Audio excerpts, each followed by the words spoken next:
Air signs, tignan po natin kung ano yung mensahe para sa iyo ngayong araw. Keep in mind po na ito ay general reading lamang, so hindi po lahat ay makaka-relate.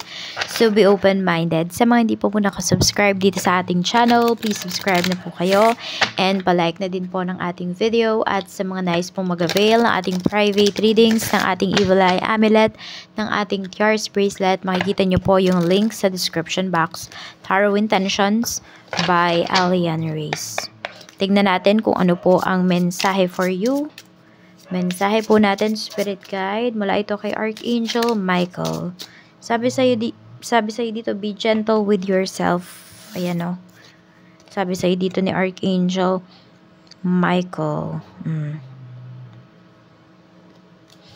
Tignan natin ano pa yung mensahe para sa'yo. Medyo mabibigat ba yung mga nangyayari sa'yo? Or may mga binubuhat ka ba ditong mabigat? Air signs ngayong araw. So, huwag nyo masyado daw pahirapan yung inyong sarili. Tignan natin ano pa yung mensahe para sa'yo. Ano pa ba yung mga pwedeng maganap sa life mo? Tignan natin ano pa yung mga pwedeng maganap. We have the Chariot. So, may pag-travel yung iba sa inyo today. Ayan. Pwede rin. Baka you will go to gym. You have the time ngayong araw na ito. So, magpapapawis talaga yung iba sa inyo. Meron naman dito, pwedeng magbabasa lang kayo ng libro, magstay kayo sa bahay. You will just enjoy yourself. Meron tayo ditong 6 of Pentacles. Okay, pwedeng meron pala yung iba sa inyo kung mahilig kayo sa libro. Medyo may gastos kasi kayo dito ngayong araw. Pwedeng gagastos talaga kayo dahil sa mga hilig po ninyo. So, hindi naman kayo nanghihinayang dito sa paggastos. So, which is good kasi, di ba, from time to time, pwedeng tinitreat mo rin yung iyong sarili. Binibigay mo rin yung hilig mo at yung gusto mo. Tignan natin kung ano pa yung mensahe pagdating naman sa iyong pamilya. Kamusta naman po, Spirit Guide, pagdating sa family, pagdating sa bahay ni air signs, Gemini, Libra, and Aquarius. Happy birthday nga po pala, Gemini. So, ayan, yung birthday reading po ninyo, uploaded na yan dito sa ating channel. At pasensya na po kayo sa background natin, puro naghihilik. Yan ang aking mga alaga. Lahat sila naghihilik. So, ayan, tignan po natin. We have Knight of Cups pagdating po sa family. Tignan natin kung ano pa yung mensahe.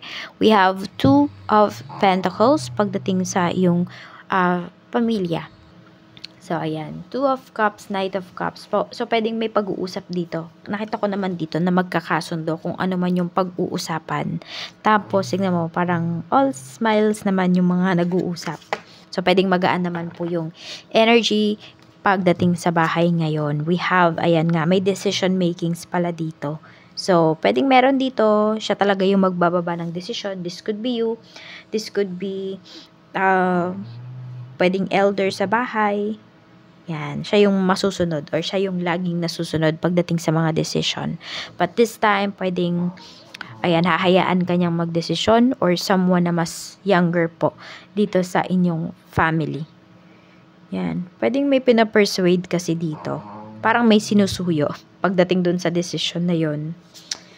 So, 7 of Wands pagdating to sa mga kaibigan mo. Meron tayo ditong 10 of Pentacles. So, medyo nahihirapan kayo dito pagdating sa inyong, parang nahihirapan kayong i-maintain yung friendship po ninyo. So, parang alam mo yung ubos oras ba yung friendship ninyo? Ayan, or napapansin mo ba, air signs, ikaw yung laging nagbibigay sa mga friends mo.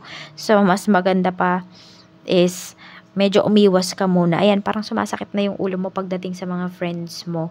Pwedeng may mga pinapagawa sila sa'yo, na minsan labag sa loob mo.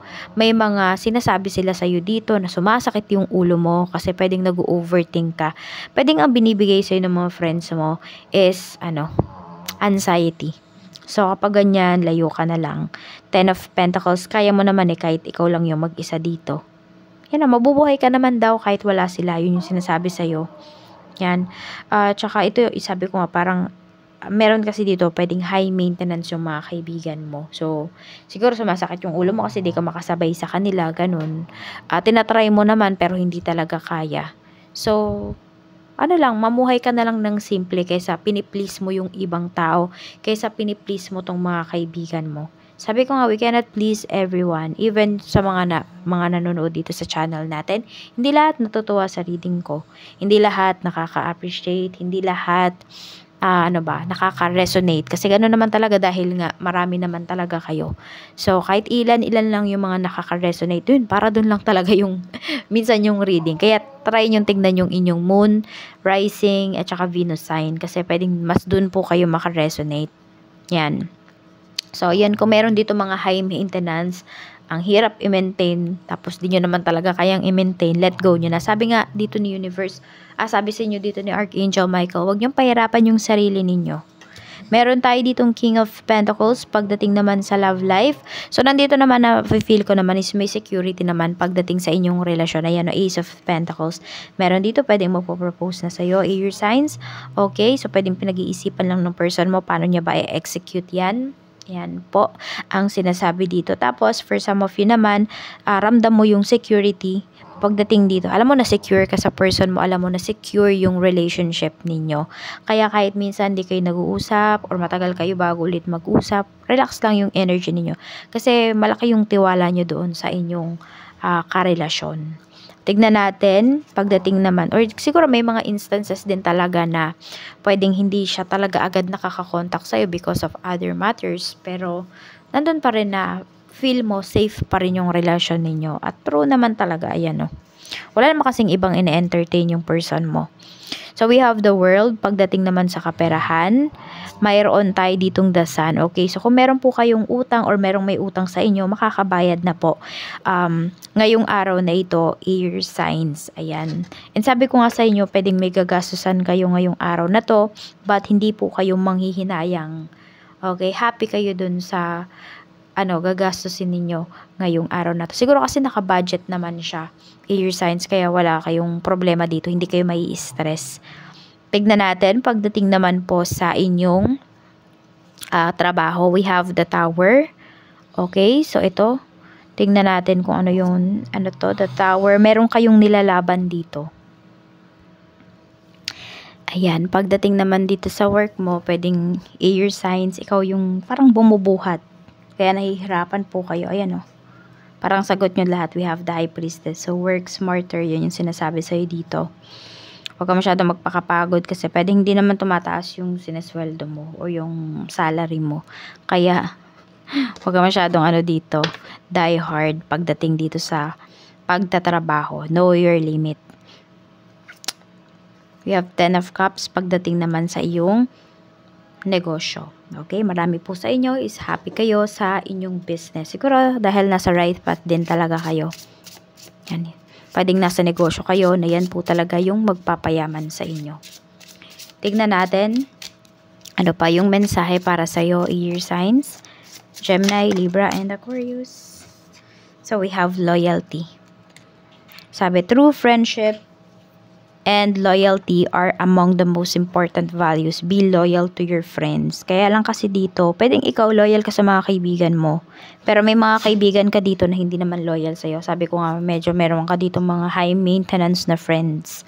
So, kung hindi mo talaga sila matake, hindi mo sila ma-reach, and then let go. Kasi pwedeng may mga tao pa po dito na makakatulong sa'yo. May mga tao ka pa dito makikilala. So, mas lalawak pa po yung iyong circle. So, huwag kayong matakot na may mga tao kayo na i-let go pagdating po sa inyong life. At ito naman po yung iyong lucky numbers. We have number 56. We have number 17. Meron tayo ditong number 37, 48. Meron tayo ditong number 11. At we have number 9. Yan po. Maraming salamat. Mag-iingat po kayo always and more blessings to come.